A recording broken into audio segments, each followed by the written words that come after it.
Hi అండి, అందరికీ నమస్కారం. ఇది మా ఇంట్లో ఉన్న సొరపాదండి.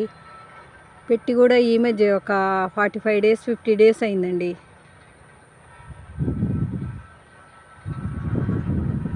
ఇదిగోండి ఇక్కడ పెట్టాను. పెట్టడం 4 గింజలు పెట్టాను కానండి, 2 మొలిసాయి. ఆ 2 కూడా చాలా చక్కగా పెరిగాయండి. చూడండి ఎంత బాగా పెరిగాయో. అయితే ఫస్ట్ పూత కొంచెం పిందెలు పడ్డాయి కానండి, స్టార్టింగ్ ఎందుకు అన్నీ మాడిపోయినాయండి. అవి మళ్ళీ ఇప్పుడు స్టార్ట్ అయినాయండి. అదిగోండి, ఇది మా ఏరియాలో లేదండి సొరకాయ. కావాలని నేను ఆన్లైన్లో చూసి తెప్పించుకున్నానండి.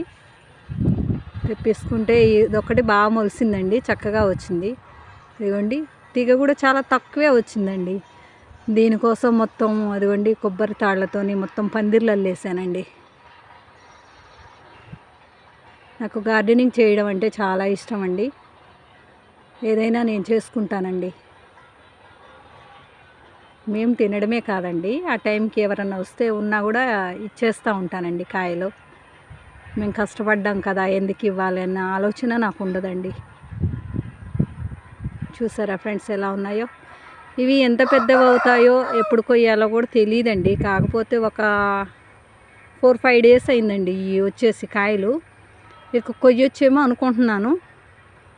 కాకపోతే చూడ్డానికి పుచ్చకాయ మాదిరి ఉందండి. అది చూసే తెప్పించానండి. చూడండి ఫ్రెండ్స్, చాలా చిన్నగా వచ్చింది తీగ.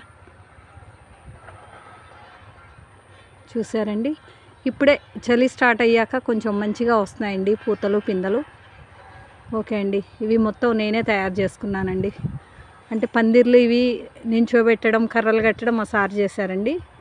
కాకపోతే కొబ్బరి తాళ్ళు కట్టుకోవడం ఇట్లా అన్నీ నేను తయారు చేసుకుంటానండి. ఇది దొండతీగ ఇంతకుముందు బాగా ఉండేదండి, మొత్తం కోసేసాను. ఇప్పుడు వస్తుంది. దీని గురించి మళ్ళీ ఇంకోసారి చూపిస్తానండి.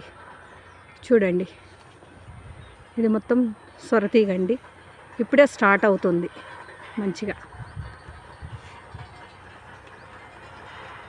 ఓకే అండి, మీకు నచ్చింది అనుకుంటున్నాను. నచ్చితే ఒక లైక్ ఇవ్వండి, సబ్స్క్రైబ్ చేసుకోండి, షేర్ చేయండి. థ్యాంక్ యూ అండి. ఇంకా కొన్ని రకాల మొక్కలతోని మేము ముందుకు వస్తానండి. Okay, thank you friends.